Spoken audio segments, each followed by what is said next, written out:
Yo, what's good, what's good, what's good? Welcome to Reflections of a DJ, the R.O.A.D podcast presented by DJ City and Beat Source. I am one of your hosts, DJ Crooked. We got DJ Never here. Yo, what up? We got DJ D Miles. What is good? We got Jamie the Great. Yeah. What's good, fellas? What's good, fellas? Not so much. Happy birthday to Big Never. Happy Yes. birthday Hey, to ya. happy birthday, Never. What's the new saying? Everybody's saying another trip around the world or Another trip around the sun, my around friend. the sun.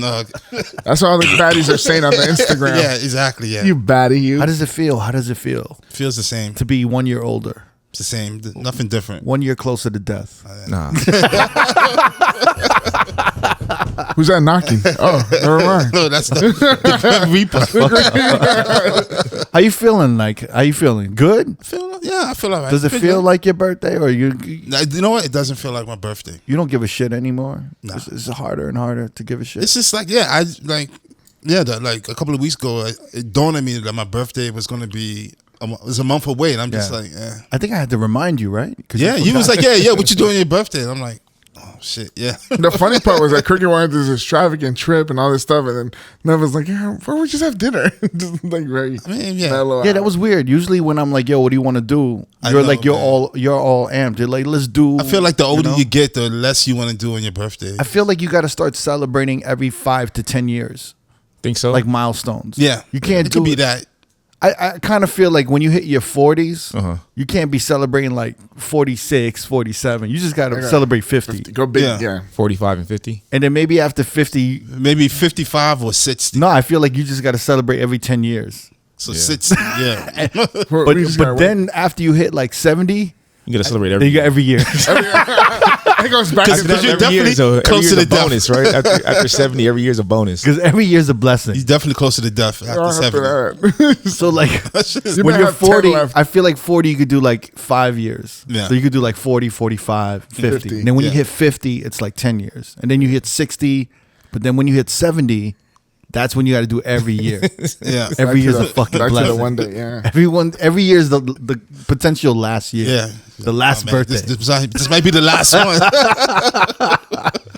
Anyway, happy birthday, man. Thank you, man. My Thank man. you. Appreciate it. What's good, yo? Everything's good? Like you guys are like obsessed with the Serena Williams match. Oh, man. Yeah. I've been watching them all, too. You said a bold statement. You made a bold No, statement. yeah, I earlier. was hanging out with my boy Davin yesterday, and we were talking about like generational talents and like different things, Mount Rushmore of sports.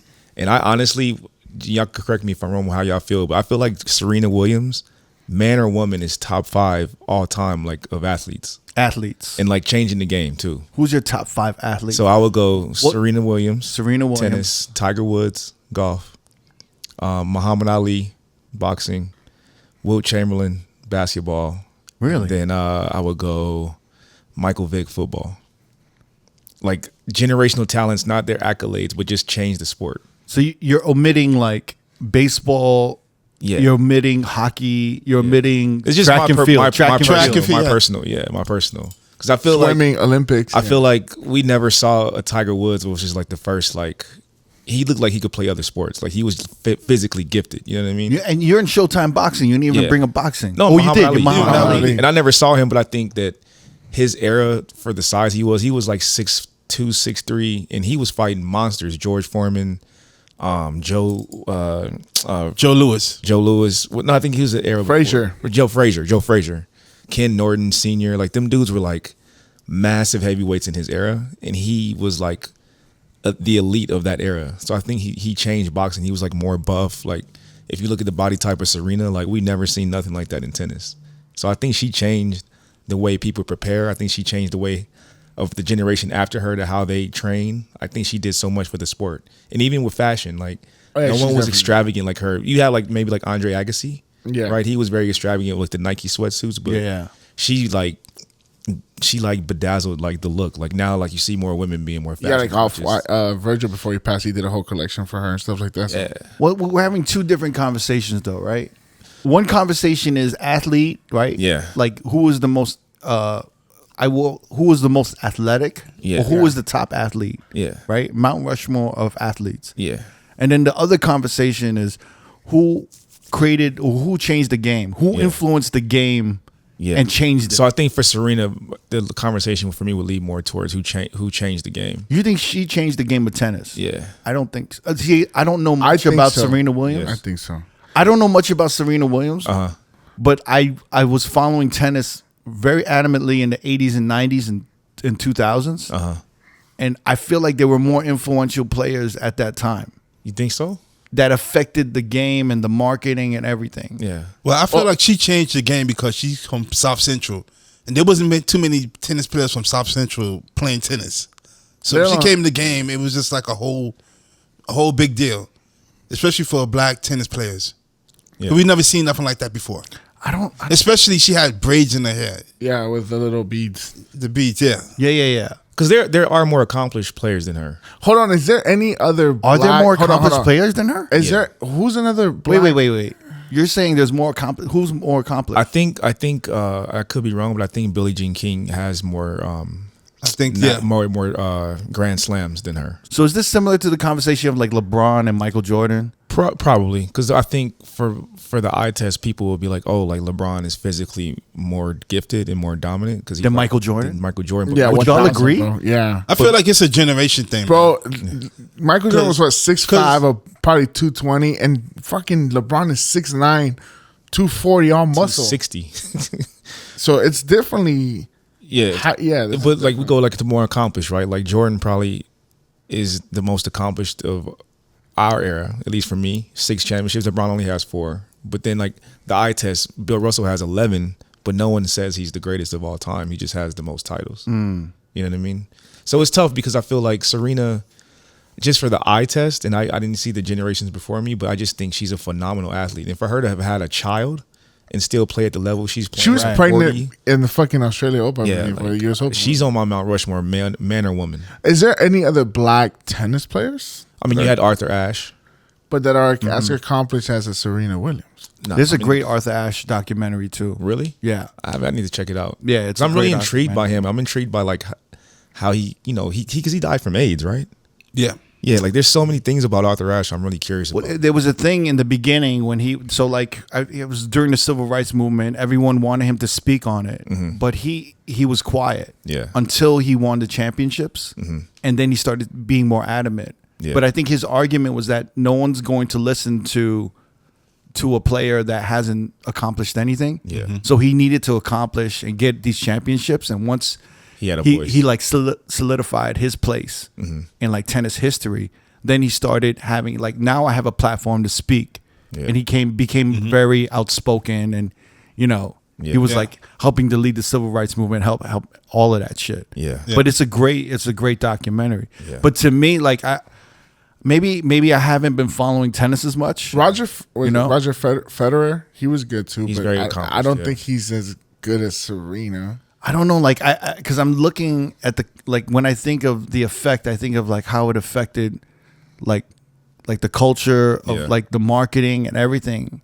And I feel like other tennis players affected the game more than she did.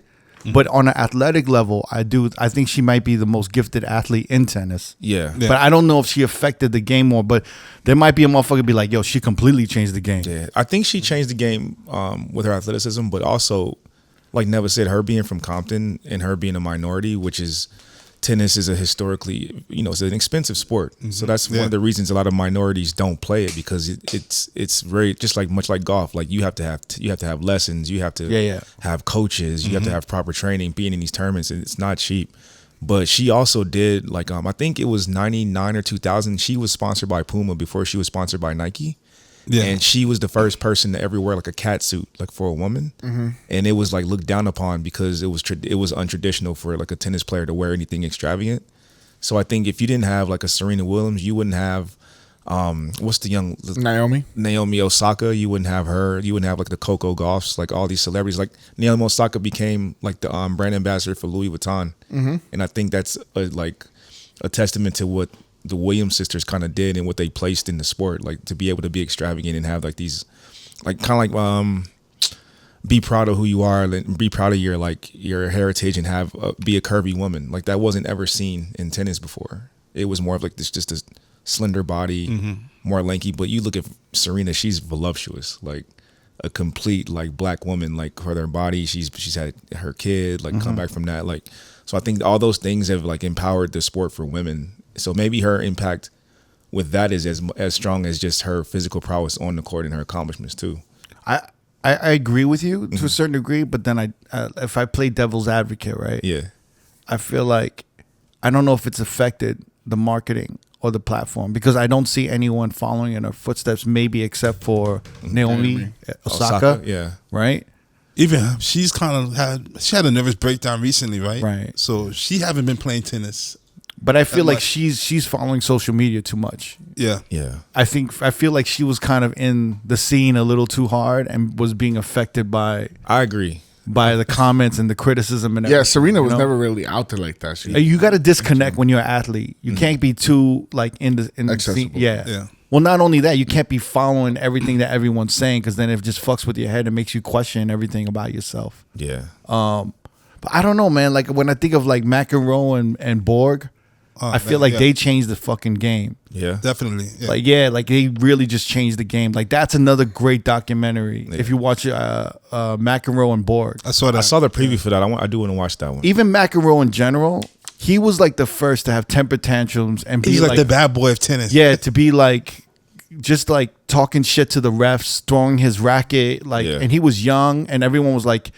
Especially in Wimbledon, like Wimbledon is like the most classy and elegant, right competition, and he was just breaking all the rules, and he was like kind of the bad boy, So like when I see like Serena Williams having these temper tantrums or whatever, it's not like it just reminisces to like McEnroe, you know what I'm saying? So like, and to me, fashion like affecting the fashion. Borg was affecting the fashion. Had his own, I think he had his own like clothing brand. Yeah, I mean he was like really changing the game, and then you had like Agassi. Agassi for me because he had like the dope Nike ads, the hot lava. Yeah, and he had like the sweatsuits. He was dating Brooke Shields models and shit like that. You wasn't seeing that in tennis at the time. Yeah, he was like a rock star. He was exactly, and he was losing his hair, but he was still like a rock star. He had like that mullet, like the little yeah. I think it was between him and Jordan for carrying Nike for a while. I feel like it was literally Jordan, Agassi, and Bo Jackson. Yeah, Bo Jackson. In that era, they were like at the top of their shit. When it came to like no one was ahead of the other, and then Jordan slowly kind of like just continued to ascend. But you think I feel like there's been an unlikability with America and Serena Williams though. I feel like America hasn't fully embraced her. I think I don't know tough. what that because I remember a time when like there were these like mediocre or like just like just like average like women players, but they looked like kind of like they were white and they looked cute. Yeah, and they were getting like more endorsements than her. Yeah, look at definitely. What was the chick now? Maria Sharapova.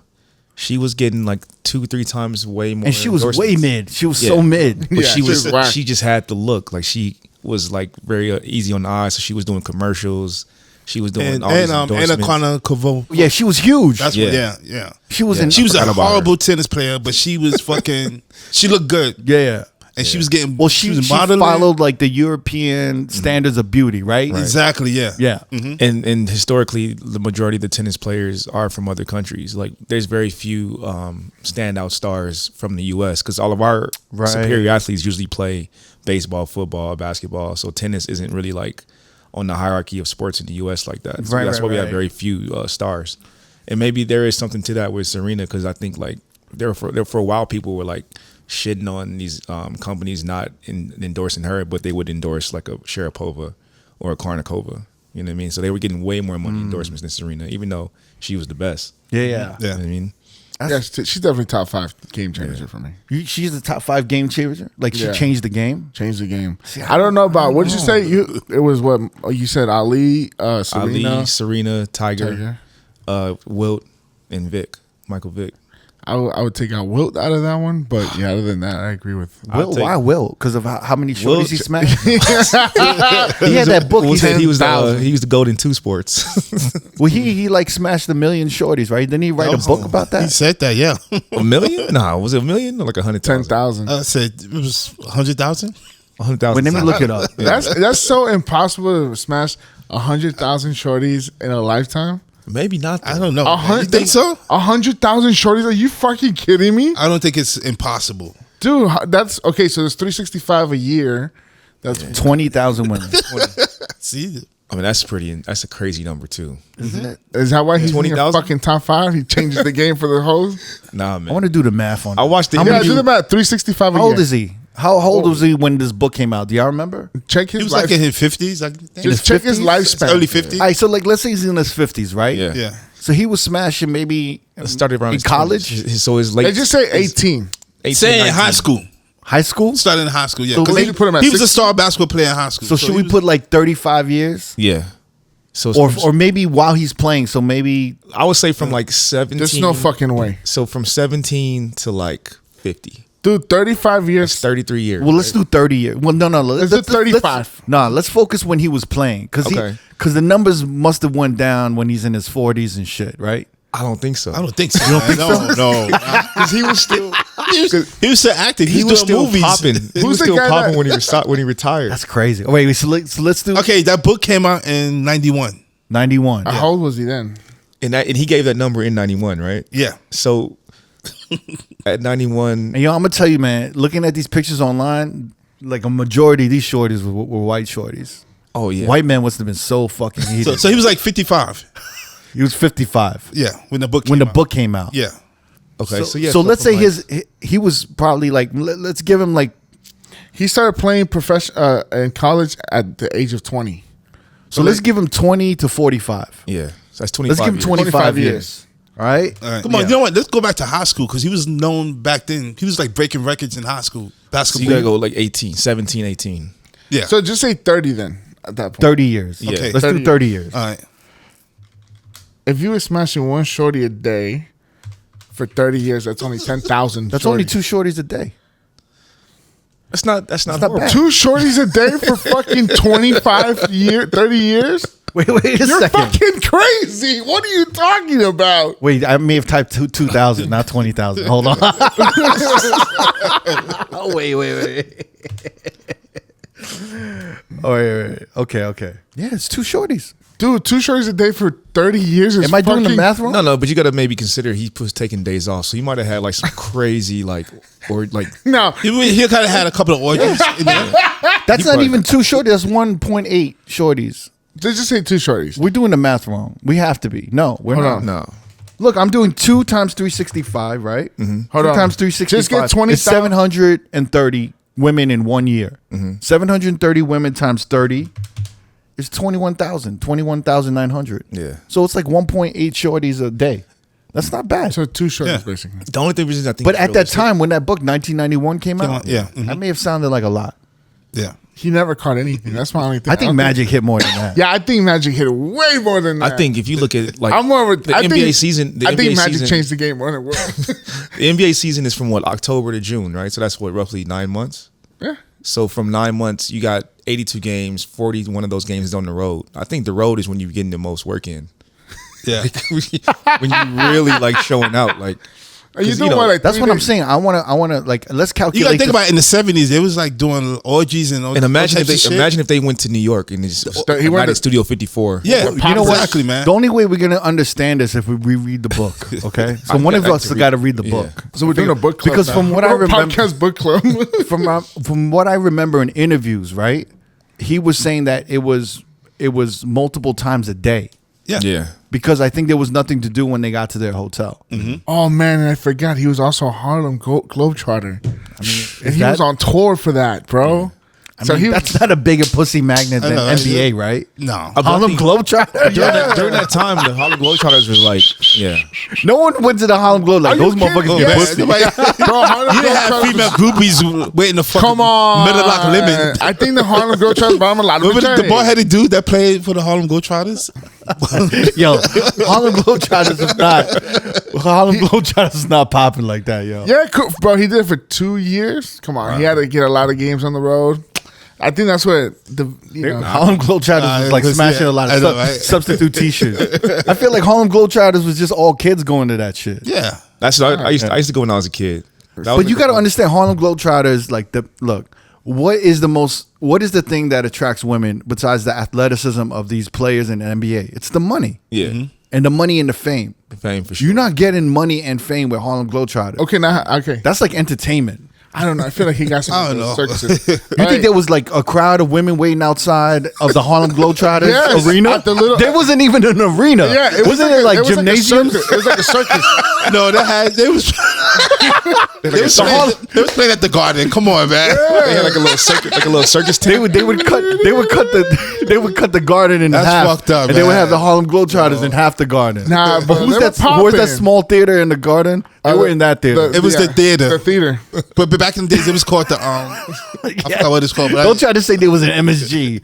With like, I don't know how many motherfuckers can fit in MSG. It was in the theater where they had the versus battle with the locks and the... The theater. It was in that theater. You crazy. Actually, I think that's where they played at. Okay, I'm saying. Stop saying the Garden. I have a better question. What of these teams do you think he got the most at? The Harlem Globetrotters was playing at Brandeis. Brandeis High School. You have Philadelphia, San Francisco, or Los Angeles. Los Angeles. LA, man. You think LA? Yeah? Yeah. Because he was a star. He was a celebrity. Like, everybody wanted to be like him. I would say LA and San Francisco. And he was a fashionable dude. Like, he was going out doing all kind of clubbing. Wearing the mint coats and shit. Yeah. Was he the guy that was an asshole? Yeah. Yeah, for sure. He looks like, bro, if you're smashing 20,000. Kareem said he was with him, and the kid was like, "Oh, how's the weather on him? Or how's the weather up there?" And he like spit on the kid's head, and it was like it's raining. Really? Yeah. Holy shit! Kareem said he looked at him like, "Damn, bro, like why you this fucking kid?" Bro. Kareem was an asshole too. He was just as bad. Yo, you gotta see these pictures with Wilt though. This is crazy. I'm looking at one that's kind of blown up on the screen. Yeah, they definitely wasn't all tens. You're looking at some of these pictures. It wasn't like 20,000 like dimes and shit. They were in all threes. There were some twos and some foul line shots too. Oh man, can't win every game, man. Can't win. It's like a win is a win. A win is a win. Yo, these women look crazy, yo. Dude, fucking Will Chamberlain, bro. Yeah, I don't know. That was a lot of quantity, not a lot of quality. I feel like Magic was definitely. Magic was he paved the way for Magic. If Magic didn't get HIV, right? Oh shit! I feel like he would have had a book talking about this shit. Oh hell, because imagine who Magic was around. Like he was hanging out with Eddie Murphy, Madonna. Yeah, you can't compare. Mike Tyson, bro, John Travolta, Jack Billy Nicholson. Crystal. Like he was hanging out with like the A-list celebrities. And they were all coming to the Forum It was Club. right when Jerry Buss, Dr. Buss, took over the team. So he was like pushing celebrities through the Forum like crazy. Man, I want to even say Michael Jordan was maybe smashing more. You think so? I think so. Michael Jordan was so smart with it. They just had a system over there. You heard those stories though about Jordan? He hired like ex-cops to he was like do background checks on these shorties, and after the game he would have like 5 or 6 of them lined up in different hotel rooms. Yeah, because and they were just waiting on this motherfucker. I want to be like Mike. It's close, man, because you got the Magic with what he had. This is a really this is a really toxic conversation. Is it right? Magic was hanging out at the Playboy Mansion. Magic was like he was best friends with Jerry Buss. Movie stars, Jack Nicholson. So if Jordan had more Magic, you think Magic Johnson was more famous than Michael Jordan? Oh, 1,000%. Yeah, I think at one point. Really? Yeah, absolutely. Bro. Yeah. Once that like man. Until like the early to mid 90s, then Jordan was just by 91 Jordan took over, but in the 80s, the 80 run was all crazy. Magic, man. Yeah. Wow. You gotta watch this documentary on Apple, bro. That shit is bananas. Yeah, Magic was. Wait, when did that come out? Like a few months ago. Shit. Yeah, I haven't watched it, but it's fucking amazing. He talks about sitting down with the heads of Bloods and Crips to open up the Crenshaw Magic Johnson Theater. The Magic Johnson movie theater. Yeah. Yo, can I say when did we first hear about that? No, I used to go there. No, but in New York, it was weird. They opened it on 125th Street, right? Yeah. But it was years after the first one opened. Yeah. I think like 2 years. But when we heard it, we were like, what the fuck? What is this? It didn't make any sense, but it was dope, right? I remember when I was a kid, because my grandmother and my aunt worked for the Magic Johnson Foundation, and they got word early that he was building it, and everyone was like, there's no fucking way. Like, it was right where the Crenshaw Mall is, and that's like the borderline of the Bloods and Crips. And it was like, that's never going to happen. And somehow he made it work. Yeah, he it was sat like a down with safe him. place. Like, he had Muslim security, like dressed up in full fatigues. Like, he was not playing. Bro, and then he hired gang members, and they had to work together and shit. Yeah. But he sat down with the gang member heads, and they're like, hey, this has to be a neutral zone. They cannot be no shooting, no fighting, no nothing. For the grand opening, there was a rooftop, and he did a celebrity basketball game, and he actually did a game for the inner city youth too, and you had to submit a essay as to where you're from and all these things, and so you could play in the game, and I did it. Did you play? Yeah. Oh shit! I played the game. Wow. How old were you? I was like 11 or 12. And Magic's son, one of his sons is my age, and I played against one of his kids. Trey, I think. Yeah. Wow. So was he good? Dope. He was alright. He went to. He was no Magic. I know. He was. I feel like he was. Never say what you're gonna say. No, never mind. Never say it. Keep it going. Which one did he play with? Right. I was gonna say which son was it? Was EJ? No, EJ's my age. No, I wasn't EJ. EJ's close to my age. EJ was crossing the shit out of you, right? Nah. He was playing. Okay. EJ was playing. He was playing a What you different gonna do? What you gonna do? Well, EJ started playing basketball, but he just didn't quite like it. Yeah, eat that. How that taste, little man? And then you're like, 10 years later. Hey! looking like Saucy Santana. For real. Material world. Yo, can you imagine EJ dunking on Darren and going, Material world? their shirts versus blouses. Material world. Man, stop saying that. Booty. Material world. Oh man, your ego would just eat you up in that point. Like you'd be like, "What the fuck, man?" Really? I've played against some really good women. Yeah, and I'm gotten scored on by women, and even that bothered me. So I couldn't imagine like a dude. That it just what is it about? What do you think it is? Because in your head you're supposed to be superior. But you're just not. Like, there's extremely talented women that play sports. Oh, no, there's some talent. But as you're having this feeling, because you can't help having the feeling, right? It's just do you know like you're wrong? Do you feel like I'm wrong for feeling? Yes. So you feel guilty, but then your ego is still talking shit to you in your head. So then, do you try to overcompensate and do you tell them like, that was a great shot? That was a great shot. You try to be like a supportive, like I'm an ally. He's like, I'm an ally. That was a great shot. That was good. You really stunned the fuck out of me. Hey, good shot. Yeah, you really took me to the hole. You showed me. You broke my legs back there. That was funny. That was entertaining. I remember I played against a girl. She was like maybe like 6'2", 6'3". She was nice, and I couldn't do nothing. There was nothing I could do to stop her. She grabbed you by the forehead. Man, like she was just had to handle like, and her boyfriend was like kind of like coaching her, like training her. Yeah, and he was like, yeah, you got him. Don't. He's ain't shit. Yeah. Because I was getting even more mad. I was like, yo, fuck this. I'm like trying to D her up, but I still had nothing. Wow. Did you keep playing? Hell yeah, I kept playing. My pride wouldn't let me stop. It was a full court? It was half. Oh yeah, it was full court. It was full court. And so I was guarding her both ways. So like I would score, she would score. But like every time she would score, the crowd would go even crazier because it's a woman scoring. Did she block your shit? Nah. Oh, okay. That's but she did. Did she dunk on you? I did go for like I did go for a steal, and she did like this spin move, and like everyone was like, "Oh, yeah." I'm like, shut up, mom. That was a long shower afterwards, right? A lonely shower. Hello, darkness, my old friend. Did anyone afterwards be like, you did your best? Good job, D. Good job, D. It was good effort. No one talked to me after. Damn, man. It was a lonely drive home. Did your team win the game? Or? Nah, it was like a pickup game. I knew some of the dudes in the gym, but it was all fun, but she was pretty good. But in the movie, you're technically the villain. Yeah.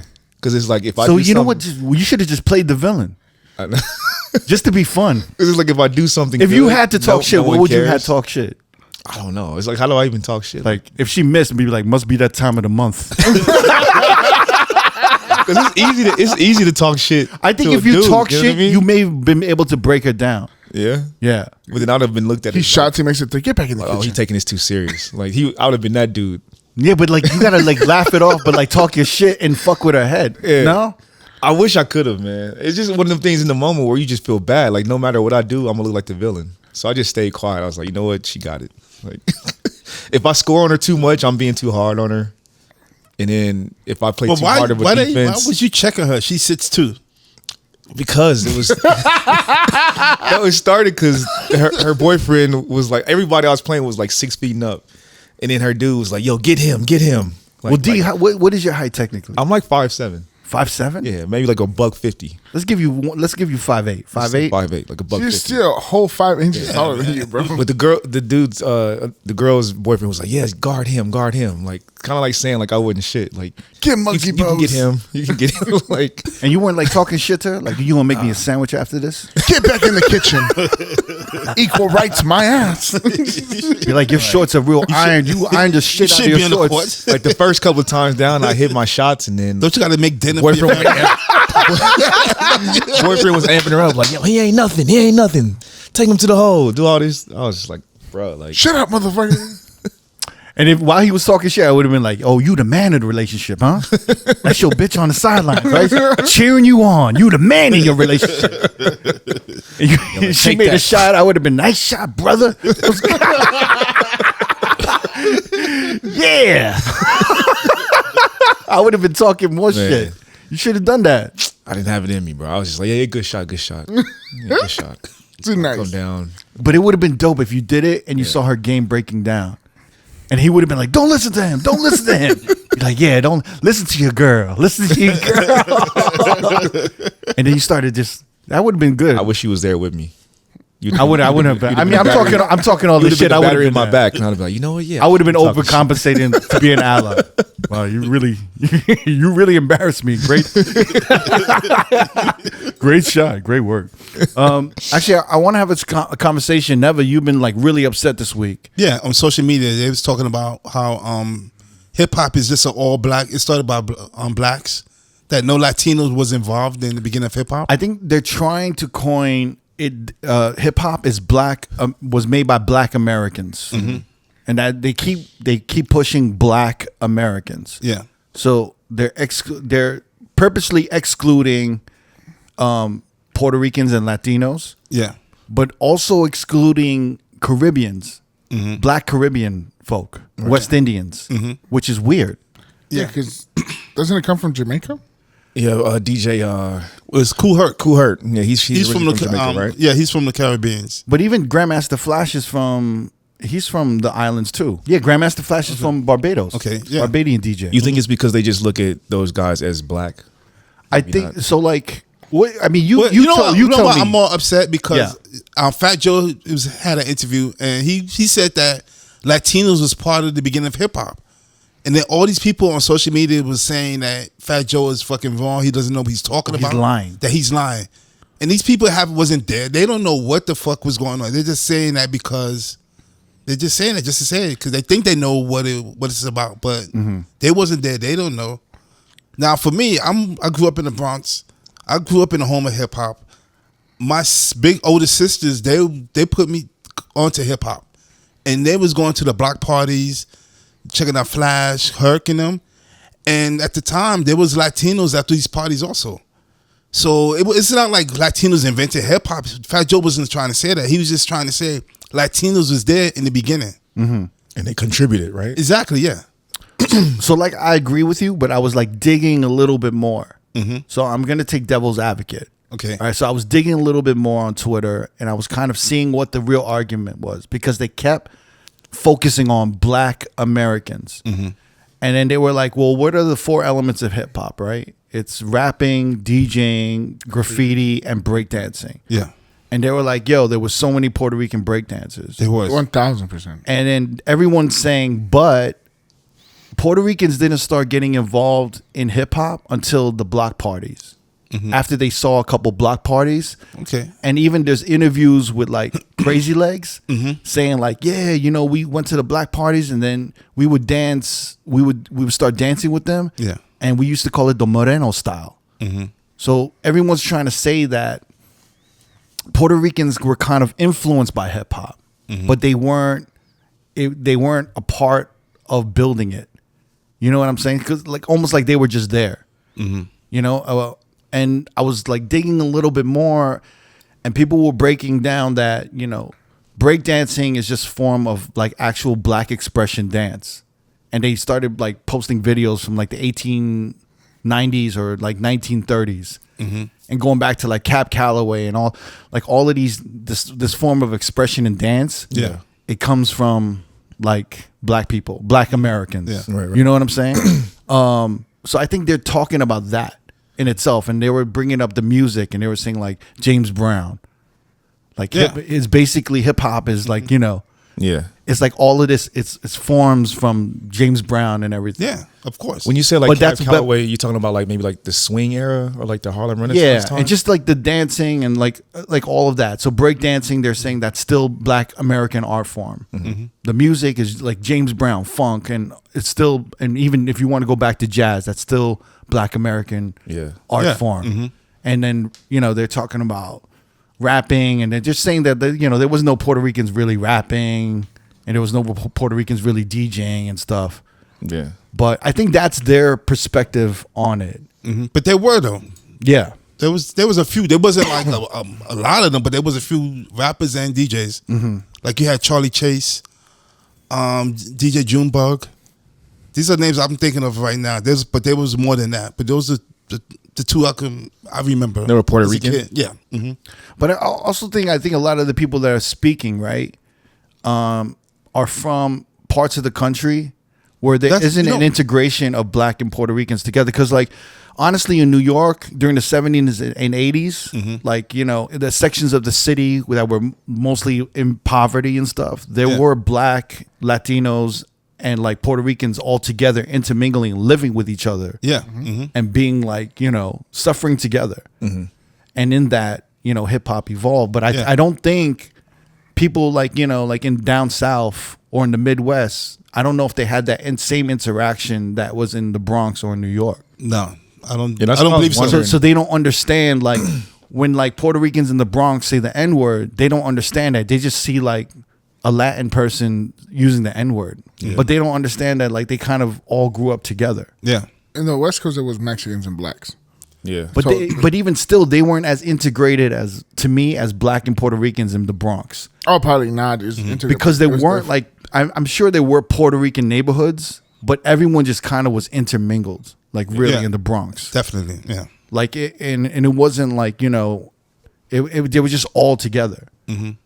But I just think that's a hard concept for motherfuckers in the Midwest and down south, even the West Coast, because the West Coast, as you know, as many Mexicans and black people as there are, it's completely, everything's segregated. Yeah, like for the most part. Like Jamie, his area, like I was in Inglewood, right? So there was a little bit of integration, but like if you go more West LA, it's just sectors and it's just very it's not integrated. You have East LA and then like Silver Lake, Jamie's area, way more Latino than what I would ever see growing up. I saw a majority black and then like a sprinkle of Mexican. But like Florence area, Central, all that stuff, Manchester, it's black and Mexicans for the most part. If more in Manchester, the more east you go, it's, you know, especially that little hub like that. Yeah, Hoover Street and like all the way down to like Florence and by the 10th freeway. The area where MoMA had Everyday People. That's where it's a lot of integrated. Yeah, super integrated black and Mexican, like growing up. Right there, that's a lot. So that's what I'm saying. But yeah, you're right. It is a lot closer and you know, and blocks to live in New York and for Puerto Ricans and black to intermingle a little bit more. I think everyone's just piled on top of each other. That's what I'm saying. So there's no space. It's not spacey like LA is. LA is a lot of like, you know, 2-bedroom, 3-bedroom homes and shit with porches and like backyards. Space. I'm actually was impressed y'all had porches and backyards and all this shit. Like, you know, like in the Bronx, it's like fucking 30-floor buildings. You had project and you had like tenement buildings as well. Yeah, like 30-floor buildings, you know what I'm saying? And it's like everyone's just piled on top of each other. Yeah, when you would say me and Eli Escobar from the same building, to me a building growing up was a 5-story? 5-story, 8-story. When I go to New York, that shit is fucking 30 and up. It's fucking tall. Yeah, so it's that's why I'll be like, man, I thought you would be closer with Ellie if you guys grew up in the same building, but it's still a lot of space in between all that. But technically, like, I think hip hop, like the music, you know, like this is the thing. Like, if we broke it down, right? Like DJing, the concept of DJing and rapping, to me, comes from the Caribbean, right? Call and response with the DJ. 1,000. right? The selector, the DJ, that whole concept, MC. Right? Of sound system. Of the MC first hyping up the DJ, that's all from like Jamaica. Yeah. Creating the music. Right? Absolutely. So to me, that's Caribbean. Yeah. And if you want to talk about the beat in itself, that's Africa. You know? And then, but also as hip hop evolves, you know, like Latin percussion started getting involved, just like jazz. Yeah. That's why you have like Tito Puente and everything. But you know, ultimately, you know something funny I found out this week that Tito Puente has played on the Sugar Hill Gang first album. Oh, I didn't even know that shit, and I'm like a big hip hop head. And he was doing percussions. He was doing percussions on one of the tracks, Sugar Hill Groove, and I'm just like, oh shit, I didn't know that. Yeah, even as a Latin person, I didn't know Puerto Ricans was part of the birth of hip hop. It's very Well, my thing is like social media, like we talked about when EDM was part of house music. Like that DJ said that EDM started in what year was that? He said in the like in the 90s. He said EDM started in the 90s, and I remember when Crooked was mad. He was upset about that because he's changing the narrative of EDM and house music. Yeah. And I kind of feel that way about how some of these people on social media were saying that there was no Latinos in the beginning of hip hop. They just jumped on the bandwagon years later, and that's why I was like kind of upset because I'm like, you wasn't there, you don't know. I think like play devil's advocate. Not really. Well, when you think of rap music, do you think of it as a black and Puerto Rican art form or a black art form? Black art form. So I think in that perspective, I think they're right. But I think Puerto Ricans were a part of building hip hop, the culture of hip hop. I think hip hops were, a part of it.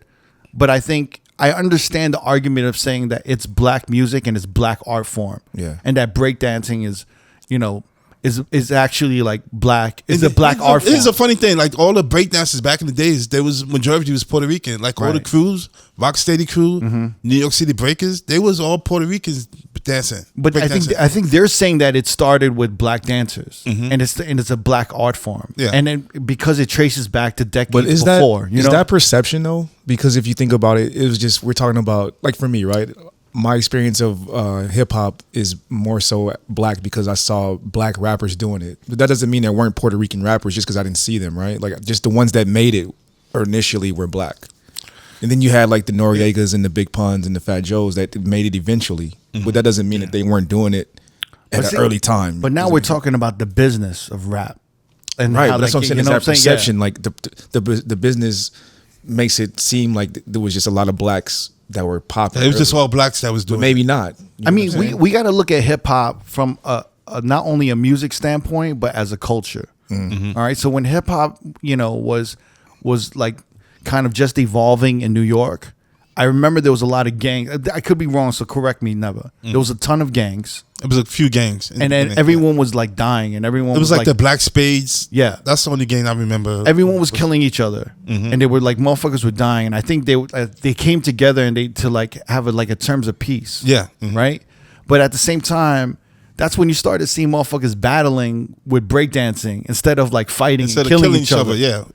And then it kind of brought everyone together, like hip hop, the culture of it, And it was like at a time when like schools didn't really have like music classes, like there was no like art classes in school and in public schools, so all of these kids had to find creative ways to express themselves. Yeah, even with music, it's like there was no instruments to like learn. So like during the blackout, everyone stole a bunch of like electronic equipment in the Bronx, turntables and mixers and speakers, and then that also helped to birth and evolve hip hop because now you had all of these creative kids, black, and Puerto Rican, literally like with all this equipment, and then they just started making their own music by sampling records and repeating breaks, right? And then and then all of this shit evolved from breakdancing and graffiti. But graffiti you can't really claim because graffiti's been around since like fucking Egypt and shit. Like I would say Puerto Ricans are probably doing more of that too. There was involved in graffiti more. I think so, blacks more than, as well. Yeah, more than the black people. But I do understand the argument of like breakdancing, rap, being like a Black American art form to a certain degree because of some of the history behind it. Oh yeah, I think it roots from it's Black. definitely, yeah, of course. Like I said, my just thing was it's like people saying Latinos wasn't involved in the beginning of it. But when I think of dancers, to be honest with you, I do think about Puerto Ricans. Like I think about Rosie Perez, Jennifer Lopez, right? Like that's what comes to mind when I think about dancing. But then initially. and I think the argument, or like maybe the side that, like the argument that people, some like to take devil's advocate again, is that they're saying is that those are the optics that they're putting in front of you to show you that there was a Latin presence or more of a Latin presence in this.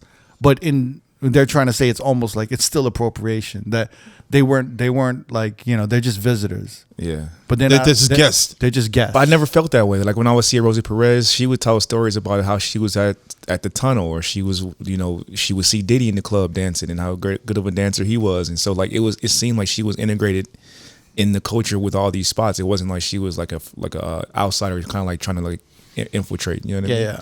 I think there's an incentive for some reason. I think there's something more behind this about reclaiming Black American art forms and labeling Black American art forms. Yeah.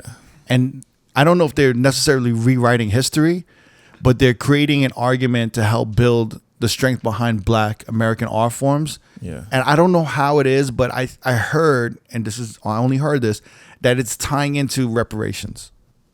I can like see an that. actual argument for reparations. I can see that. Well, I think because for African, well, not for African Americans, for Blacks, we have very little things that we can hang our hat on that we can say is ours that we've created. Like if you look at the music industry in general, right? Like so many things have been created, but we don't reap the benefits of it.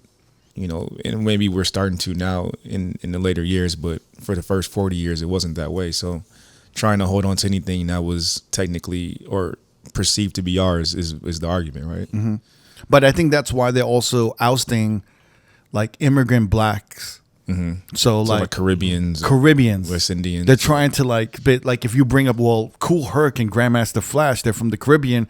They start hip hop, then they bring they sampling James Brown, or they sampling like Herbie Hancock. You know what I mean?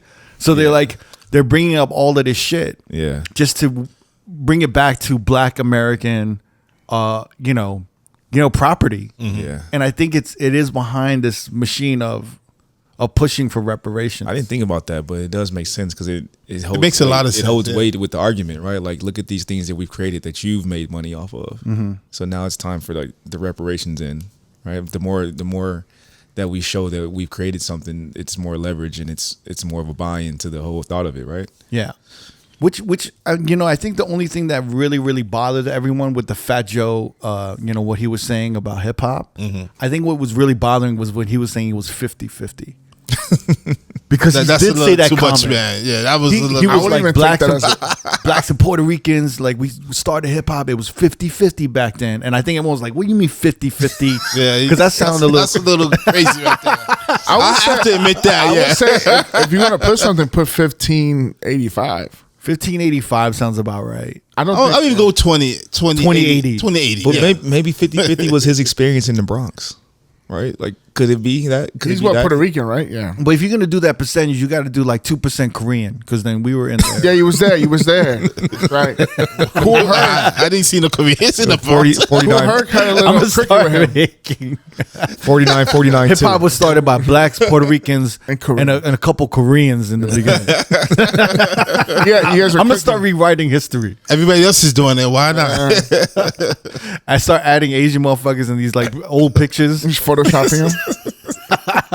Just adding like an Asian motherfucker doing this shit in the background. Yeah, the little Asian. At the Bronx River Project, there's an Asian dude hanging out with Bambada. Put the little Asian Zulu guy Nation from the Goonies. Oh my God, African Bambada is another story. Oh, no man, one brings don't touch that. No one brings his name up. Stay away. No one brings his name up anymore. No, that happened. G, did you ask why? No, not necessarily why, but he is a part of history. It's like you can't really erase that. Yeah, but he did some nasty shit. He's kind of like the Bill Cosby of comedy for hip hop, right? I think he's worse. It is worse. Yeah, it's worse. He's closer to R. Kelly, if anything.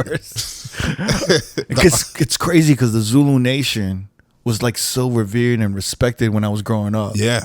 it was like, it was like big time. I don't know what to call it in New York. It was like the United Nations for hip hop, kind of, right? It really was like, if there was any problems or anything, or you went to the Zulu Nation fixed it somehow. That's crazy. That's scary. It was like the Zulu Nation was like, it was like heavy. The Black Panther. Political, you call Jesse Jackson. It was like the Black Panther of hip hop. Yeah. Wow. It was like some Jimmy Hoffa union shit. Oh shit. Like the unions, what the unions were. Like in Africa, Zulu Battle Nation. was the head. He was the head. The head of the snake. With the glasses. Damn, man. So does that mean we can't play the Zulu chant break? We can play that, right? We can't play Planet Rock. Motherfuckers, I hear Planet Rock all the time. How come we wait? How come we can play I'm about Planet to Rock? ask you that. How can we play Planet Rock and we can't play R. Kelly? Step in. But then again, R. Kelly was convicted. Yeah. Bambaada's still out there. When do you think we can play R. Kelly again? I'm just curious when he died. And what song is it? I ain't gonna lie, man. I've been playing "Step in the Name of Love." What? Really? No, and there's no backlash? No back. Like, motherfuckers going crazy when that shit dropped. The crazy thing is when black women ask me to play R. Kelly. That's when I'm like, come on. That just goes to You know show. what? Okay, you know what's so I'm funny? like, come Why I on. play "I'm Stepping to the Name of Love." And I know It's a birthday song. You know what? That was my mom's favorite song, and it reminds me of my mom. So I play that. Oh, Like, okay. you know what? Fuck. You know what? I'm gonna He start did playing it for whatever. your He mom. did whatever and shit, man. But that song means a lot to me. When I play, I think of her. So But it's like a birthday celebration song. yeah. It's yeah. I mean, you think we're at a it's point a beautiful where- song. Yeah. We're at a point where people are just separating the man from the art and like, you know what? R. Kelly think did if you this. play- but what you know is what? He still got great music. What is that? My body's telling me no. I think that one. Bump and grind. Bump and grind. I mean, he We got a bunch like that. Like That one's kind of crazy if you really. seems look at like the you lyrics. ready is a little sketchy. Yeah. My mind's telling me no. My mind's telling me no. If you but look at the lyrics to some of mind's these, telling like me seems yes. like you ready, and like some like they're like real like damn, Nah. damn, bro. I think. Wait, can we play Ignition? Would that be okay? I think "Step in the Name of Love" is probably the. Because I was literally having a conversation with someone, and I was like, man, could you imagine R. Kelly in a verses? Like his album catalog. Nobody could beat him. That might reboot the Versus brand if R. Kelly was on a Versus and he was doing his What, streaming from behind bars. behind bars. Yo, imagine. Dancing in the South. Everyone would watch that. Oh Yes. hell yeah. Yep. Who would R. Kelly go against in Versus? Chris Brown. Then you could. That would be a good one. No. I would say Usher. I was, no. I You wouldn't can't say go Usher. against Usher.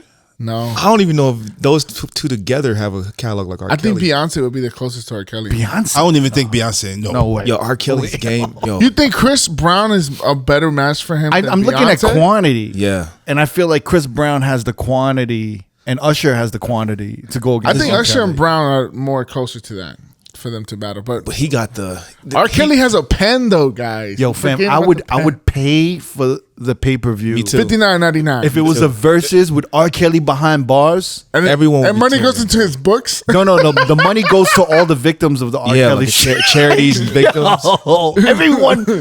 everyone would pay for that pay-per-view. Yeah. Because he got, Yeah. because you got to think he got Trilla need to do that. he got 12 play, TP2, TP3, Chocolate Factory. Chocolate Factory is cool. You got the Best of Both Worlds albums with him and Jay-Z. Two albums, right? Yeah. Technically, he got Aaliyah. Who else Aaliyah. did he write for? B2K. B2K. Yeah. And then He did Michael Jackson. You're not alone. yeah. He did a lot. Janet. He worked He with did Janet. he did one of the he had hits on that Gotham City Dude. Batman soundtrack. Didn't he have the go-to song for like every graduation? I believe Yeah, I can fly. Did they play oh. that anymore? No. He had the other album, the R and the Kelly. Remember the double disc? It was the R and the Kelly. Yeah. So he had Bro, he that. has hits, dog. It's Yo, kinda wait, hard. What's the shit with Celine Dion? I don't remember that. You remember Oh, that? he wrote a song with Celine Dion. Oh, shit. He wrote a song for her. I don't remember. I believe I could fly. That was huge. I remember I them got saying you. that was the biggest song or like the That was most. Space Jam, right? That was a Space Jam soundtrack. Yeah. God damn, that was a huge song. He did the world's greatest, the one in Ali. He did a lot, bro. Woman's Fed Up, Trapped in the Closet, same girl. He did. He started writing for Ronald Isley too, right? Yeah, Yeah, towards he Mr. did. He Biggs. brought down the Ozzy brothers back in the Yeah. spotlight. Mr. Biggs. Yeah. Yo, what took over that graduation song? That was a graduation song. I believe I could fly. Oh, right? huge. Yeah. Before that, I Graduation think for it was sure. Vitamin C. Vitamin C. Vitamin Yeah, there's C. a song, Vitamin C, was a graduation. Oh, we come down. I thought it was Boyz II Men. Oh, no. Oh, the end of the road. Yeah.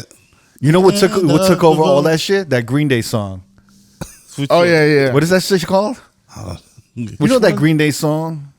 For graduation? Had the time of our lives. That shit. Oh yeah. That shit like took over. Remember that? Yeah. This is the day when then. Oh, yeah. Oh, that's right. Yeah. No, I Believe I Can Fly was like, that was like at every like emotional like situation on an award show, or like someone like beating like a disease, or like, you know what I mean? Like I Believe I Can Fly was like the like motivational tool to get better. Like, yeah, like if someone was like cancer, someone was like overcoming something in a movie, it was like I Believe I Can Fly. Man, I'm like, there was that bootleg Kev. There was a bootleg Kev, right? He was interviewing who? Tank, was it? Yeah, Tank. Recently, I know he did Tank. He was interviewing Tank, and he was talking about his Mount Rushmore for R&B. Mm-hmm. And then I think they were going through names, and he's like, "Just say it, just say it." Oh, yeah, I saw that. You saw that? And he was like R. Kelly. It was basically talking about R. Kelly. Yeah. I mean, you have to put him. You have to, because I mean, his pen alone, man, like the stuff he wrote. It's just so crazy that when you see the documentary, you just hear the shit that some of these songs just.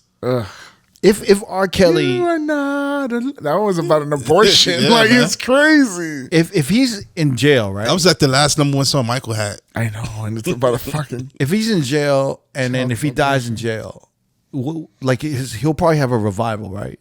Yeah. If he dies, then all of his music for sure. But like I said, some of the songs are just not. Once you hear those songs, you're like, "Fuck, what was he saying?"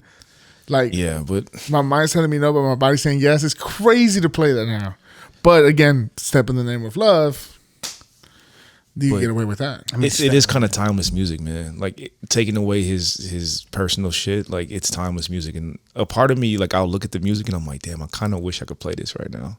I just get self-conscious. Do y'all still listen to R. Kelly?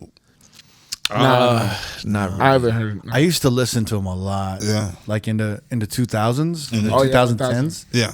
I used to listen to him a lot. But when a woman's fed up, it's my shit. I think I was in an Uber somewhere, and it was a woman driver, and she was playing 12 Play 2, and from the beginning, and I forgot how many hits was on that thing. I was blown away.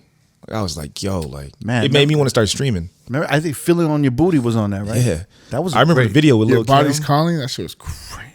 Yeah, man. And that double disc. Remember he had that song with Noriega and Cameron and Jay-Z? Yep. Yeah. Oh, he had 2 albums with Jay-Z too. Yep. And he had to join with Crucial Conflict on there. Like, don't normalize it. You normalizing this shit because I'm gonna start playing happy. I'm gonna start playing Happy People. Happy People. It's another one. Yeah, man. Yeah. Yeah. Oh my God. I used to love playing Happy People. Bring it back to the beat. Remember when In the Closet came out? Whoa. I was like, oh my God. Remember when In the Closet came out and he would release a different episode every week? Yeah. And everybody would be glued to like one Trapped in the Park. Closet. Yeah. Like, damn, part 13 is coming out this week. He lost me at like part 6 or something. I was like, I'm done with this. That's crazy. Oh my God. How do we go from fucking Puerto Ricans and hip hop to R. Kelly? I don't know. How did we get there? I'm trying to think. What were we even talking? Oh, we were talking about like maybe a Mount Rushmore. How did we even get there? I don't even remember. I was like, did Tony Touch speak about this at all? He haven't spoken about it. I'm surprised. Yeah, because he's a Puerto Rican cat. So. He probably should, right? Because he's at that age where he saw. Actually, a lot of Puerto Ricans in hip hop are kind of quiet. Crazy Legs, has he said anything? Crazy Legs he talked about it. Yeah. What did he say?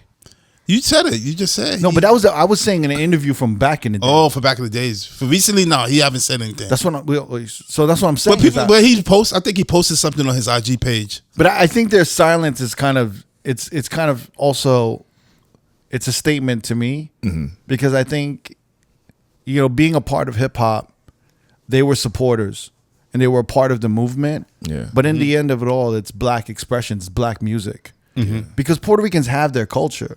Yeah. They have their island. Oh, definitely. They have their, their roots. Yeah. But I think black Americans don't. Some black Americans, you know what I'm saying? Yeah. With ancestry that were from slaves and all that. You know what's so funny? I'm looking at Instagram right now, and Crazy Legs just posted recently a picture of him breakdancing, saying, "Another black and Latino movement in New York City. Come on, I got receipts. Let's celebrate the greatness of this relationship to put things in perspective." Yeah, for me, I thought hip hop was unifying, and And I think now hip hop is like very like it's just very like people are trying to segregate it. Yeah. And whenever there's anyone not black or he's not black enough or he's too black, I don't know what the fuck. Everyone's just trying to say something about it. Yeah. And push motherfuckers out. Mm-hmm. But I also think that's a problem in hip hop as well. Like everyone's just put like you can't be unique or you know what I'm saying? Or like have your own voice or be different. Yeah. Even with Lil Nas X, like why the fuck would anyone give a fuck if Lil Nas X is in hip hop? Yeah. Like why? Yeah. Like it doesn't make any fucking sense. Do you think it's because the culture of hip hop is very competitive for one? So it's like it's me versus everybody in all the time, right? Like it's very, very, very rare that you see even groups stay together. Like the Lox is like a rarity, or like you know what I'm saying. Like Run DMC might have been rare, but like it's a masculine thing too. So to see someone that's not masculine is looked frowned upon or down upon, like how like a Nas X is, right? I mean, I can understand that, but I think it has more to do with how people practice and navigate themselves on social media. Right. I think that's really how it is. I think it's like you don't really get attention for positive or unifying content on social media. You get likes and you get retweets and you get shares from negative. So like everything has to have a negative connotation to it. Yeah. So I think that's more of a thing than anything on social media, is that everyone have seen that like negative shit has flourished and everyone's even like cancel culture, all that. Everything is like about, you know, calling shit out or correcting somebody, but not even in like a civil manner, like really just talking to people like they ain't shit. Mm-hmm. Yeah. And it's just, I think that's more the thing than anything else. And it's just like, to me, I think, because like what, social media 10 years ago, I feel like it was completely different. Yeah. It was like more, we went there for like inspiration. We were like kind of bigging everyone up. It was like more inspiring with likes and comments. And then towards around the 2016s with Trump and everything, everything kind of shifted a little bit. It started becoming a little bit more negative. Right? I could be wrong. And more negative, I think the mob mentality on ganging up on people and things. Yeah, I think 2016 was the definitely game changer for social media, especially for Instagram, where everybody was just kind of bashing on each other, and it was just like a popularity contest at that. So. And it was like even with sneakers and like fashion or whatever the fuck. Oh yeah, that was a fucking year of the boom for that. It was just, remember, like I used to follow like Hypebeast, High Snobarity, Complex, and it used to be like content on like, you know, new brands, like new shit. Mm-hmm. Yeah, and then it all just started changing to like memes and motherfuckers making fun of shit. Yeah. And talking shit. And then it was all hype. Like just Supreme took over around that time too. Remember? And then all these rappers, these SoundCloud rappers, was all about just talking shit and doing dumb shit for likes and everything. Yeah. I mean, it was the birth of clout, actually. That was the problem of it all. Mm-hmm. But actually, I want to ask you guys something. One of our listeners was DM'd me and he was asking if we could talk about this. Mm-hmm. And this is what he said. I don't want to put his name on blast, but he said, I had a situation recently with a girl I was dating. She showed up to my gig drunk and acting a fool. Can you guys go over girlfriend DJ etiquette? I mean, to broaden it out. To like, what is girlfriend boyfriend DJ etiquette? Yeah, I kind of want to. Can we? I don't know. Can we break it down? Yeah, definitely. So what he? Go ahead. I'm sorry. No, go ahead. You want to break down what we prefer personally? No. Like, what is he talking about? He's basically talking about when you're a DJ in a club and your girlfriend or boyfriend is there. How should they be acting? Right? Okay. Yeah. What is the etiquette? What is the etiquette they should follow, knowing that you're at work, you're performing, you're DJing? What is the etiquette for a girlfriend and boyfriend? How should they act? Yeah. Mm-hmm. This is good. Damn, man, this can go. Let's start off with D Myers. I think for me, I've had issues with not explaining my expectations to someone. Ooh, good. So when I didn't do that, I can't really get mad at how they act once they're in that environment. So I've had situations where I've had a girlfriend and maybe she comes by herself And it's cool. Like she might just be in the booth and make sure if I need a drink or water, she grabs that. Yeah. Or if someone's trying to ask me a question like, hey, like, do you want to talk to this person? They intervene. They intervene. And then I've had instances when they come with their friends and then they're just wilding out. And then it's kind of like, okay, like, I don't really want you wilding. I don't want that energy. Like, you know what I mean? It's kind of a weird thing to like you can have fun, but don't completely wild out and get trashed because you're still a representation of me as well. So you want a woman to control, right? Yeah. And maybe be my other. No. Oh, no. You said it wrong. I'm sorry. You said it wrong, Crooked. I caught them like, no. You're making my man look crazy. No, let him finish. Let him finish. No. He wants a woman to control. No, right? no. I want them to. I want them to You be. said yes, I want exactly. them to be in control. Be in control. Like, So play your part, just be another set of eyes for me too. Do what I say. Do what D Miles says. Like I had a. You can do this. You can do that. You can do some of this. I never forget. Like maybe like. No, but break it down. I never forget. Maybe some years ago, I had a girlfriend come and she was with her friends, and somehow they like made it to this other dude's table, and the music director came to me. He's like, "Hey, you gonna let your girl be over that table like that?" And I was just like, "What am I?" Like, it made me look bad, Right? Because it was like she was like at the table being kind of like flirtatious and drinking this dude's bottle. Yeah. And then the music director's like, "Yo, you still with her? Like, what's up? Yeah. Like, and I was embarrassed. I was like, "Oh yeah, it's cool. I know," but I kind of didn't know. But I just had to play it off to save face. So it's like, do I get mad in that moment? I can't because I still got to DJ and just do my job. But at the same time, I was a little tight. Did you care? Yeah, I cared. Really? Because I was a little hurt. I'm like, yo, like, why are you at someone else's table doing that when you could just be over here and I'll make sure y'all good too? That happened to me. Yeah. That happened to me. Spicy. I was DJing and the shorty, came in with me, and then she started dancing with the dudes at another table. Yeah. Actually, remember Hyde? Yeah. It was at Hyde. Oh, shit. And she had him. Oh, and you remember there was the tables in front of the DJ booth. Yes, right but below. you can kind of sit. Yeah, you can sit at That little ledge. There's a ledge yeah. on the stage of where the DJ is, but it's kind of like you can sit at the table. Yeah. So she was there, and she climbed down. and the security, I think, tapped me. It was like, "She with you?" And she kind of had her legs open, and the guy was dancing in between her legs and like pouring liquor in her mouth. No. Hold the fuck up! Whoa! What did you say, Cricket? No, see, but like I actually like those situations because it's a clear. It kind of gives me a clear signal of how to treat how to treat this person or where this person stands. Realize, Do you understand what I mean? Like, it's clear. It's like I don't. So for me, I actually laughed, and I was like, because I laughed because it was so. Was y'all serious, or was it just so? No. It was kind of like we were interested, Yeah. But I laughed because I was like, wow, this is like really, this is a dumb move. You know what I mean? Like you really are not aware of what you doing. So I started laughing. He's like, "She with you, huh?" And I'm like, nah, she's not. Like, we not cool. anymore. She don't get her own way home tonight. But in my head, I was thinking like, oh, I know how I'm gonna approach this. Right. Like, I'm just really not. Like your whole train of thought about how you might treat her moving forward change. Right. But it's good because it's like I got that clarity. Yeah, now. it saved you a lot of time, a lot of money. See, that's what I like. I like that clarity. I don't like. I don't like second guessing it. Oh, maybe. Or like thinking it's more than it is or it's less than it is, But now, like, yo, you set the tone. So, okay, you want to move like that. I get it. Yeah. I get it. So, like, that to me, I like those things. Yeah. Like, if I bring, like, there isn't a level of embarrassment to it. Yeah. But to me, that's a lesson learned. Like, that's less embarrassment than even more. Like, if it happens 4 to 5 times, then it's like, you a real sucker, man. It's like, you're just letting this shit happen, But what if you like really like in love with somebody? No, but then what I mean? But you don't want. But then you've lost clarity. Yeah.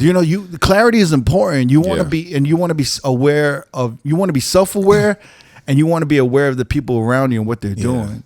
And love can be blinding though. So like the person, not that blind. the person. Come on, man. For me, I would be like, damn, the person I'll spend time with outside the club is not this person that's in the club right now. So But that is that person. I know, but I'm like, damn, is it my fault for not setting expectations? Fam, how many times have you brought your homie and his like new wife or his fiance to, and they're like, hey, we're in Vegas. I'm with my fiance. Can we come visit you? And you're like, yeah.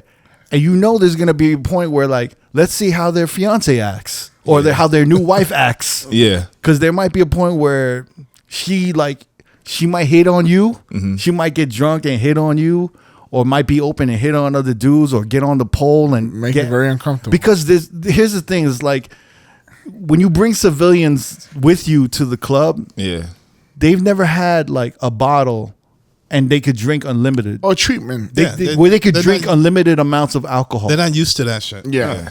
Because they're overindulging, right? So when people are overindulging, you're kind of seeing a side to them that you've never seen. Yeah. So I remember when motherfuckers used to visit me, I used to tell motherfuckers like, yo, don't bring your fiance or your new wife to Vegas, right? Mm-hmm. Unless you really ready to see another side of some shit. I got a story. We all got stories. Yo, I never forget, bro. I never forget. This might have been like 13 or 14. One of my dudes that I knew. I had knew him at that point for maybe like 12 years. And he was like, yo, me and my girl gonna come through. And I was like, yeah, bro, come through. I haven't seen you in a minute. Like, come through, right? So they come through. I'm DJing. It was at R.O.A.D. They come in, we chilling. And he's like, hey, man, like I gotta dip out. Like, is it cool if my girl stays? And I was like, yeah, it's all good. So like I'm still DJing, and like 20 minutes later, she's like, yo, so what's up?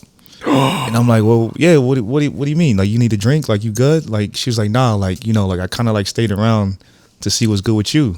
Oh shit! And I was like, I've been waiting for you, Billy Ray. Remember Trading Places? I was like, what are you talking about? You was just here. You was just here with my guy. Put your clothes back on. I was like, yo, you was just here with my guy. What are you talking about? And she's like, nah, we're not together. Like we hang out, but we're not together. I was like, I don't know if I believe you. I was like, yo, y'all was like literally holding hands. She's like, yeah, he gets like that. Like when we're in public, he's a little territorial. But I told him I wanted to stay and like hang out, so like he dipped. So what'd you do? I chilled with her, but not in that way. Like not like not like that. Like I chilled with her for the rest of the night. Like just because I was done, I just opened. So I just hung out. We had drinks, and then we went our separate ways. But like, I felt bad even hanging out with her, but I wasn't gonna leave her hanging. So I was like, look, man, like, we could hang and have drinks, but like I ain't doing none of that. Did you tell your boy this? What happened? Yeah, I did. And what'd he say? It kind of fucked our friendship up. Of course it did. Because he was like. And that's why I was like, damn, should I tell him or like should I just like leave it alone? But I was like, I gotta tell him, man. Like, I was like, hey, man, like your chick, like she said y'all wasn't together, and she was just hanging out trying to see what's good. And he was like, oh, word. Like he was kind of embarrassed, and he was like, well, what did you do? And I was like, I didn't do anything. I'm like telling you because I respect you. And he was like, nah, man. And he was like, I don't know if I believe that. Like. She was like, she would never do that. She would never do that. And I'm like, fam, you're like, too sprung, my I'm guy. telling you, like, what it is. Like, I'm not trying to break up anything, bro. Like, this is what the fuck happened. You know, in 12 years? Easy. Like, not not how tight, like how we all are, but like I knew him. You know what I mean? And so he what hit me up with them. Are they married now? Yeah. It's crazy. They actually, wow. Damn. They actually like have like a couple of kids together too. And kids. Damn. Yeah. Damn. And then like I'm telling you that something about the Vegas brings out the side. Yeah. And it's even worse if you're taking care of your boy and his girl and you're getting them into clubs, you're skipping lines. Yeah. You're getting it's a whole treatment. You're getting free shit. You're getting like comp dinners, comp bottles. Yeah. And it's like, and then there's liquor involved. And then the woman just starts like, oh, you the man in this city. Man, like you run shit over here. I'm gonna come with my girls to and then you. they kind of be like, they're feeling like drunk. And then they just kind of like, I need to hang out with you. Like, fuck your friend. Yeah. But that might just be the liquor talking. Mm-hmm. But either way, that shit happens a lot. Yeah. And it doesn't. If it doesn't happen with you, it happens with somebody. And I've seen it happen to other people. Like when I'm like just being a witness of it. You know what I mean? That's the real test, though. I'm like, yo, if you really want to test your relationship, back then, I think it's a little different. It might be the same now, actually, but like back then, like, they bring your girl. Let's see what happens. Let's see how she acts. Like a couple shots in, is she gonna be on the pole like wilding the fuck out, or is she gonna be like chilling? But let's go back to this girlfriend etiquette, boyfriend etiquette thing. Ultimately, let's break it down, right? You want somebody to recognize that even though you're in an environment of indulgence with alcohol, wilding the fuck out, turning the fuck out, you are there professionally to to make a living, to make money. You're doing your job. This is my place of work. So your professional, how you act, your performance, them recognizing that you're performing and not to do anything distracting you or to change your mood to affect your performance. 1,000%. Also your reputation professionally. Yeah. Right? They can embarrass you by, flirting with other people or becoming too drunk, getting wheeled out. Yeah. So the etiquette is you want someone to respect you, like to respect themselves and respect you and realize that they're there to represent you.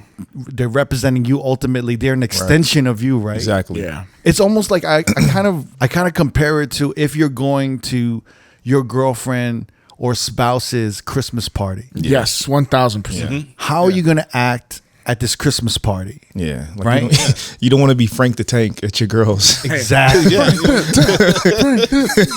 You don't want to act crazy. And then you want to know that their boss is there. You don't want to be disrespectful, too opinionated, And you want to make them look good, so you want to compliment them. Yeah. You're kind of their, you're their cheerleader, you're their support system.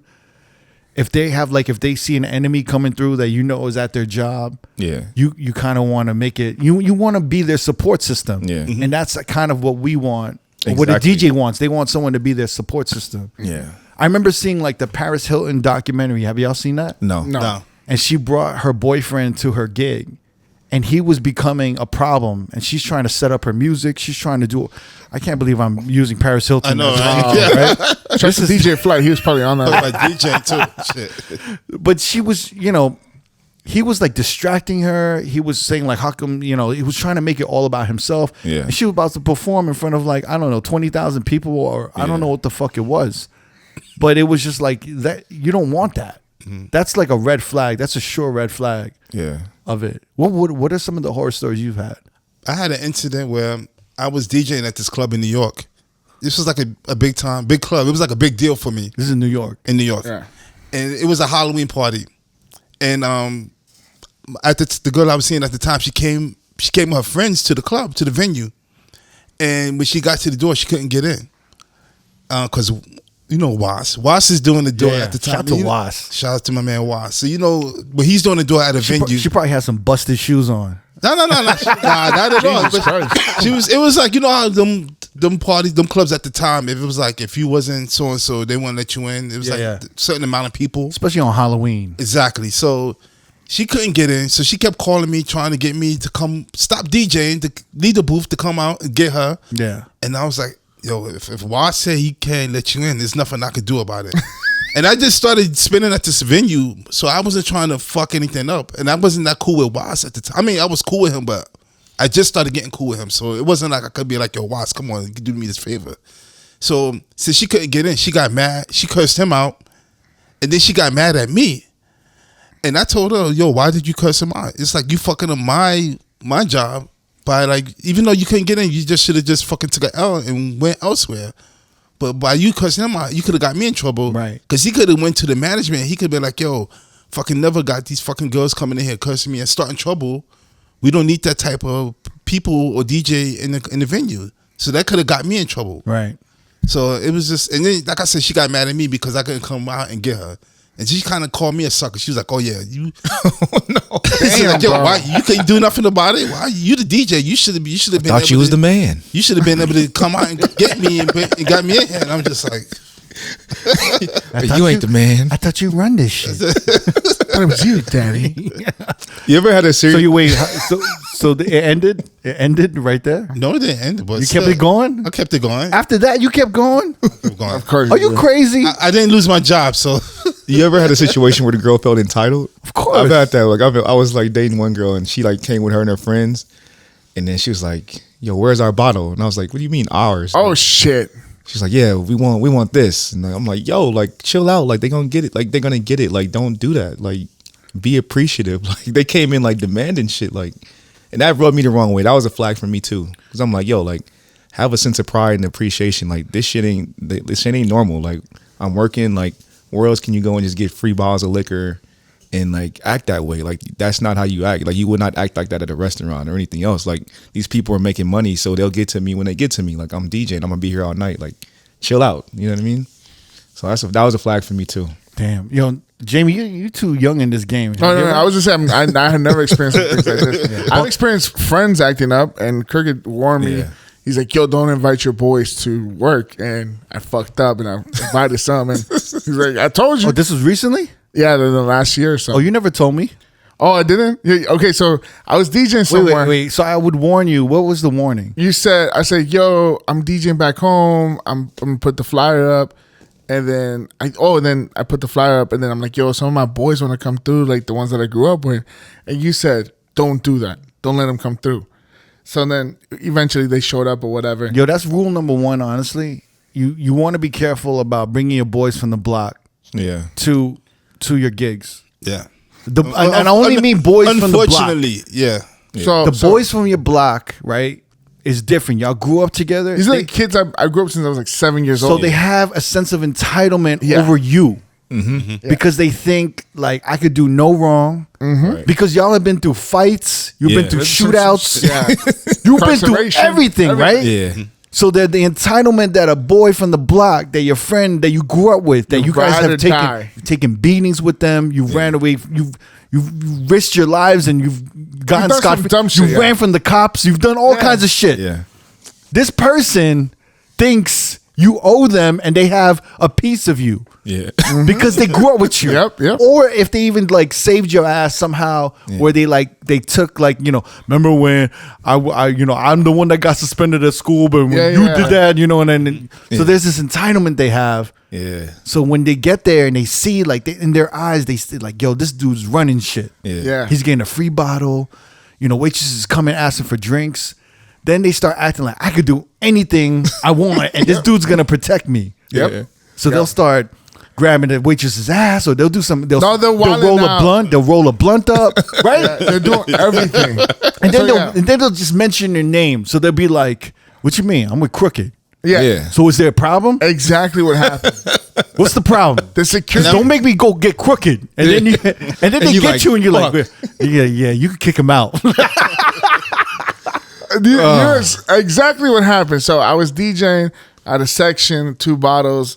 They're like, yo, what time you go on? I told them a later time for they won't show up, because I was like, I can't bring these motherfuckers out.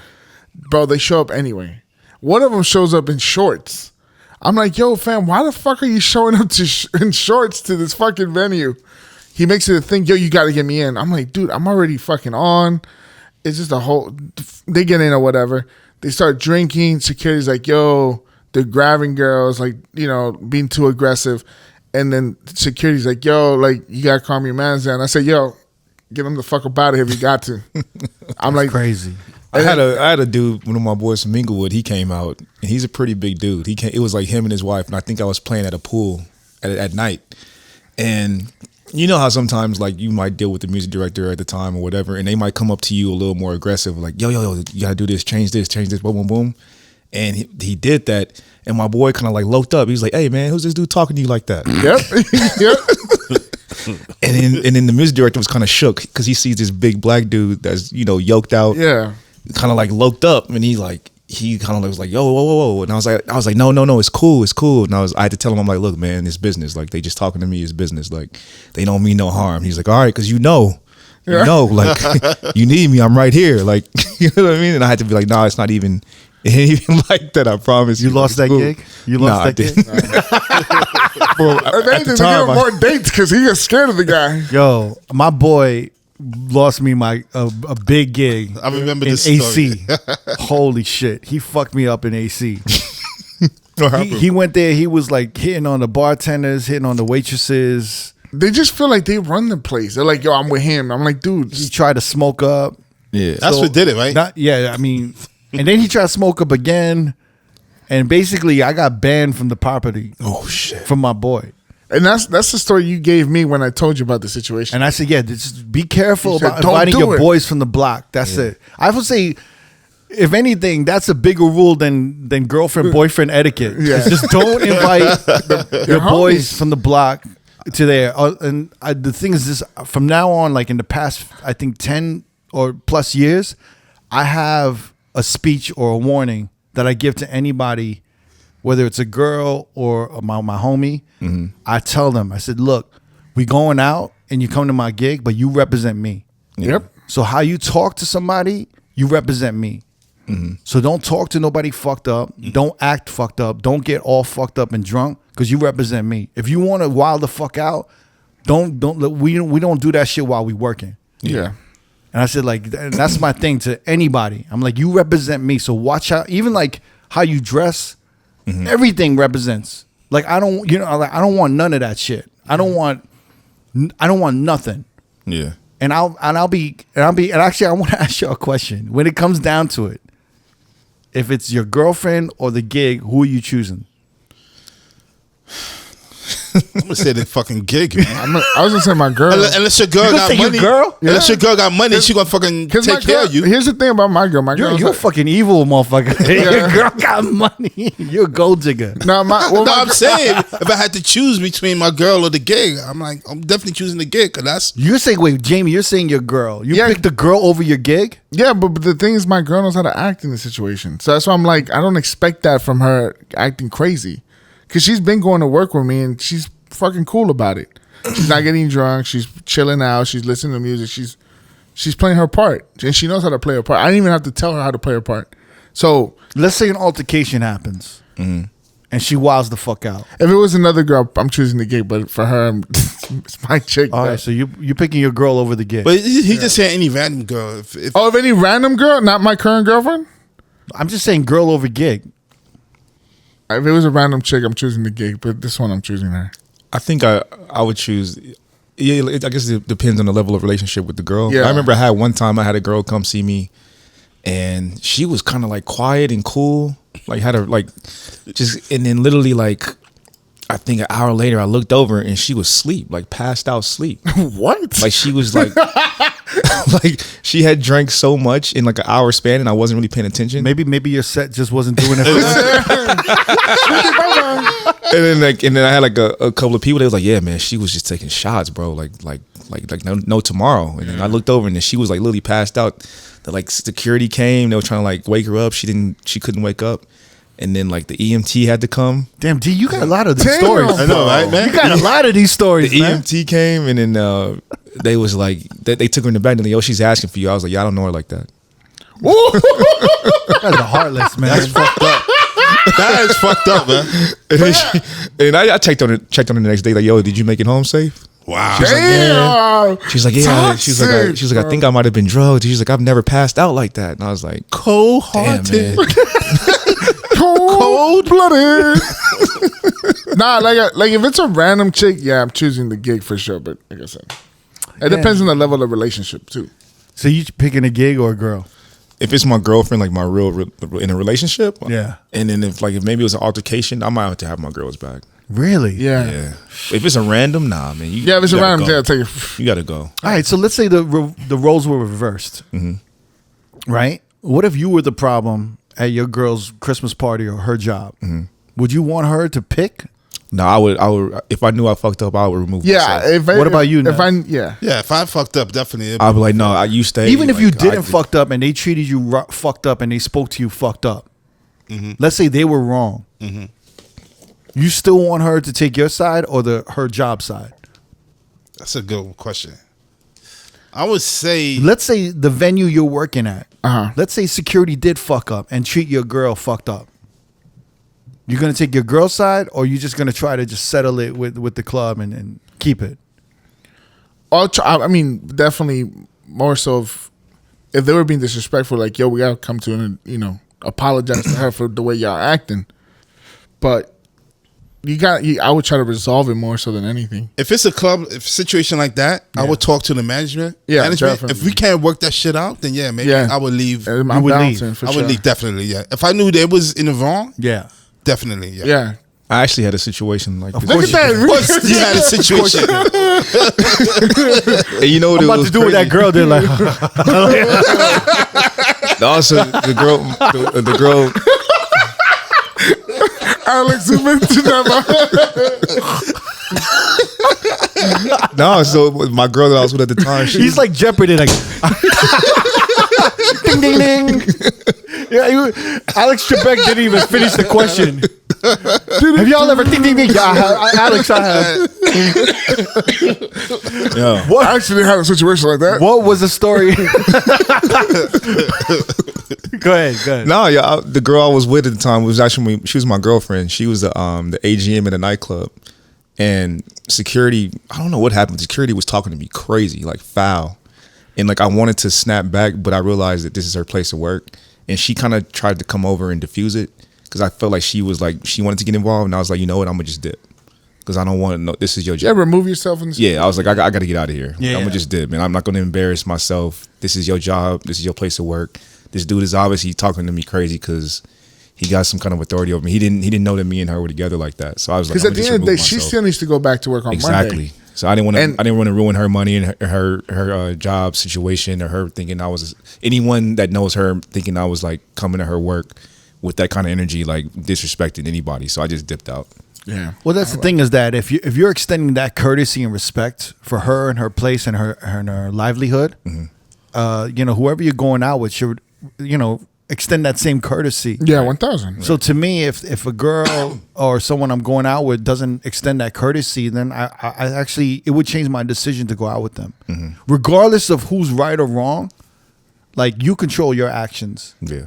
And in the end, most of the time, you cannot resolve these situations at the time when they're happening. Yeah. A lot of these altercations, whether security is wrong, the venue was wrong, or the person is wrong, those things have to get resolved afterwards. So your best bet is for everyone to just stand down, take their pride and ego, and put it in their pocket, walk away, do it later, or just shut the fuck up. Yeah. And it's better to talk about it like later, like a week later, a couple days later. You send an email, you have a conversation about that shit. Yeah. But that's actually, there's a couple of etiquettes, right? The etiquette for a girlfriend, boyfriend to realize they got to take a L. And then if there's any type of wrongdoing, that's got to be like a conversation that happens afterwards. It can't be like at the moment. Yeah. Yeah. You know what I'm saying? Yeah. Unless it's like something very simple, like a misunderstanding. Yeah, if it's a misunderstanding. But if it's something bigger, then you just got to chill the fuck out, finish your job, and then have the conversation at the end of the night. Or I wouldn't even have it at the end of the night. I would do it the next day or the day. You have to do that. Monday. And trust me, there's been situations where I've tried to resolve it at the time, and it just gets worse. It just gets worse and worse, and it's like, and then you know what I'm saying, like you want to just be able to like be calm in those situations and be with someone who's gonna like not escalate anything, and if anything, like have the ability to calm you even more, and to show you the perspective of like, no, we're not looking at the big picture, like calm down, because this is business. It is. At the end of it. And then it's a business. So either you're going to be a part of the business or you're not. So it's really like your emotion and how you were talked to and all that. Look, that's self-respect. Like everyone has the right to make the decision of like, my self-respect is worth more than the business or the financial gains that I'm getting from here. Yeah. But in the end, it's a business. Yeah. So like, there's all kinds of ways we get checked. And you don't want to get checked because your girl or did something or whatever the fuck. But I would say, I don't know, I guess the etiquette is just to like extend the same courtesy that they would want for their job. 100%. Yeah. And I always use that as an example. I always like, hey, like, I wouldn't come to your job and wow the fuck out and make you look bad. So please give me that same courtesy. Yeah. And I understand the environment is not the typical work environment. Yeah. Because at what job can you really drink? At what job can you really do all these things that we have the luxury of doing? So it's almost like an unfair comparison. But in any case, they have to see that perspective. Like if you're a doctor or you're a school teacher or whatever, like I wouldn't come to those places and embarrass you in any way. So just because it's or even a club, take advantage, like right.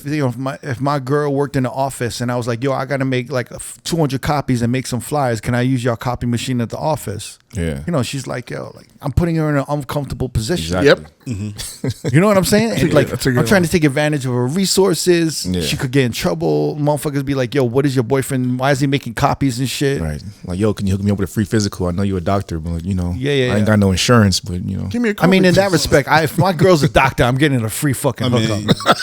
I'm getting a free physical. At least a checkup. But you're not going to ask for free surgery, right? I'm getting a prostate exam every morning. Do you know about that, right? I do. You've had 3 this year, haven't you? Yeah, every season, 4 months, baby. Every season. Wow. That was the noise you made. Ain't the most comfortable. What a way to end. On that note, that's the perfect way to end the podcast. Oh, shoot. You know, we rarely get like questions from listeners. That was dope, though. Yeah. That was a really good one. Yeah. I hope it wasn't like too one-sided, misogynistic. Nah. Send in your questions to Cricket. Yeah, don't send it to me. At DJ Cricket. All of them.